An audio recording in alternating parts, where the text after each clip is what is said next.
জীবনে কোনো এমন কেউ রয়েছে যে আপনার এই দিকটার ক্ষতি করতে চাইছে বা ক্ষতির কারণ আমি না একটা লিকেজ হয়ে যাওয়ার এনার্জি পাচ্ছি। তো হতে পারে যে তাদের কারণে আপনার যদি এই মুহূর্তে খুব লস হয়ে থাকে বা হয়তো প্রচুর পরিমাণে টাকা বাইরে বেরিয়ে যাচ্ছে, তো এটা একটা সেটার কারণ যে এখান থেকে আপনাকে নিজেকে একটু প্রোটেক্টেড রাখতে হবে। তো লস হয়েছে কোনো কারণে এরকম হতে পারে। তো যা কিছু হার্ডশিপস আপনি এতদিন ফেস করছিলেন সেটা একটা এবার এন্ডিংয়ের দিকে আসছে সিচুয়েশন।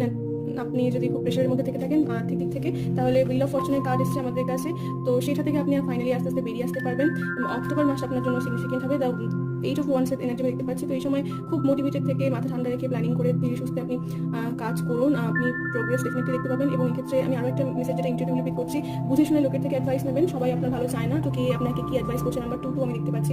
সেটা একটু কার কথা আপনি শুনছেন, কার কথায় প্রভাবিত হচ্ছেন, সেটাও একটু মাথায় রাখার কিন্তু প্রয়োজন রয়েছে। কারণ আপনার কিন্তু শত্রু রয়েছে যারা আপনার আর্থিক ক্ষতির অনেকটা বড় কারণ, এবং তারা আপনার কাছের কেউ, খুব সম্ভবত কাছের কেউ, বা যারা আপনার উপর খুব